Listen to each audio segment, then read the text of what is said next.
begging. Now, they asked me what I want. I told them that the marriage is over. I'm no longer interested. I want to move on and live my life. I'm no more interested. I have tried. This is the 4th time now. I can't be running and be coming back. I can't be running and coming back. That was how they said, okay, since you've decided to marry, we will not force you. Bright, our daughter says she's no longer interested. Whatever you've paid, they brought out the ledger, the family ledger, where they put down anything that has been done or that has been paid, bride price. They check it and they found out that Bright did not pay bride price. And I can remember vividly, before I returned after the 1 year, my uncle called him and said, you've not paid, we'll check in the list. There was no specific money. Come and do it. He just ignored it, that he has married. Because the dowry is what they're supposed to refund him. Not like the money they bought for drink and all that. They said, we don't have anything. We wanted to refund you the dowry. Look at it. There is no dowry, specific amount, whether it's 1 naira or what. That was it.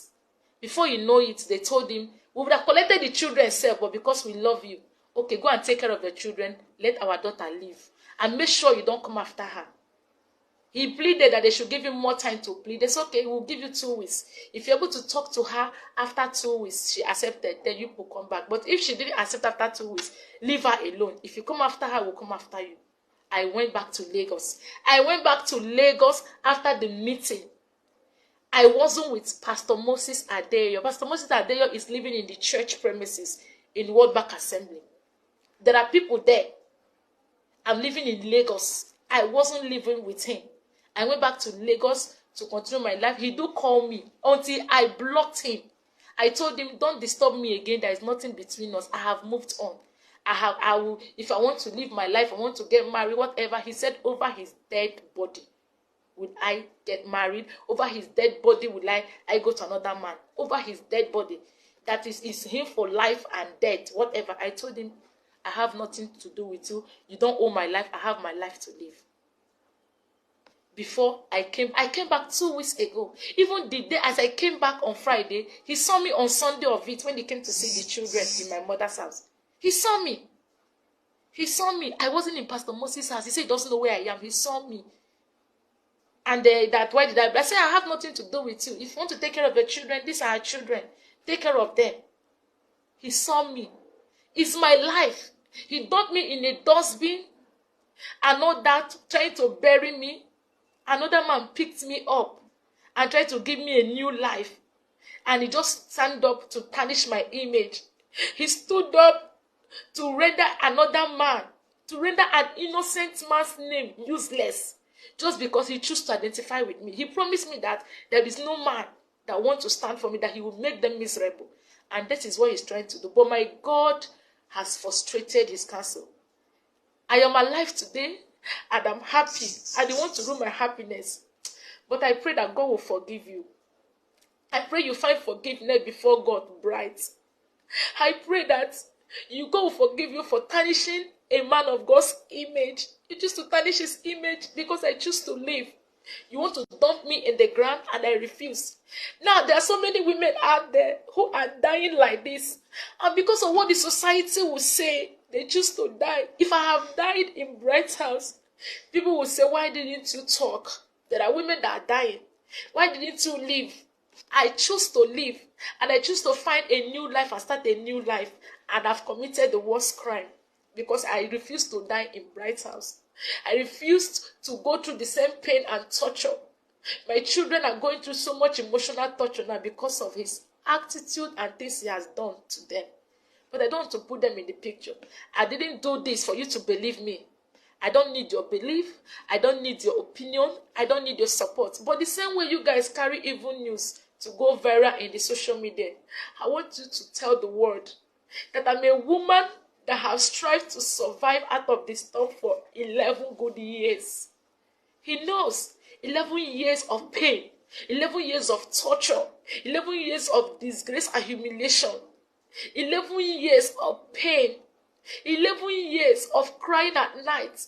He will come back anytime, any day. I'll open the door for him. He will abuse me and call me a useless woman.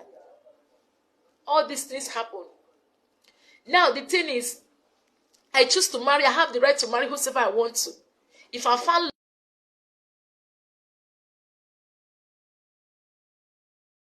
love with anybody. It is my life, nobody's life. People should leave Pastor Moses Adeyo out of this. He's innocent. I'm begging you.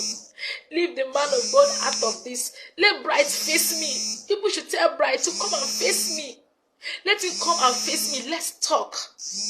I have some records of his threats. Let him come out and face me. I didn't want to talk, but he has pushed me to the wall.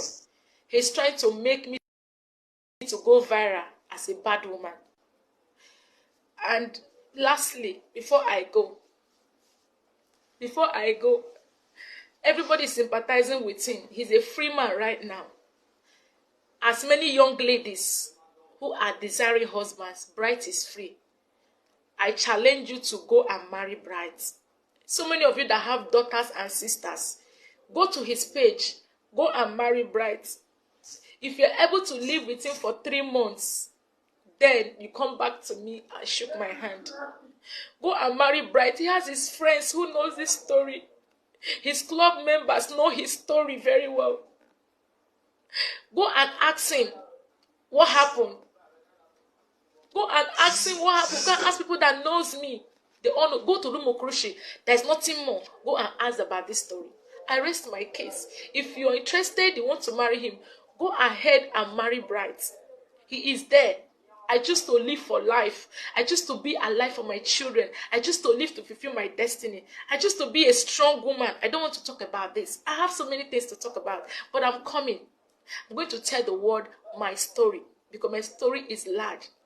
God gave me life and rescued me from the hand of a lion that wants to devour me for 11 years. I run. And you guys feel I should remain there and die. And if I have died, the same word will say, why didn't she run for her life? And I choose to run out of my life, and you guys want to. Now take this video. Let him see it. Let the world see it. And let so many women that are into this pain see it. You have to be strong and come out of it. It doesn't matter what the world will tell you. It doesn't matter how they will nail you and rub you nail. You can still be a better person. The Lord can still give you a second chance. The Lord can still give you a way of survival. I'm begging the name of God. For now, let me rest my case. I'll come back soon. Thank you very much for your time. Thank you, but please share this video. Vindicate this man is innocent. I'm begging you. He's very innocent. He just wants to tarnish his image. Please vindicate him. God bless you.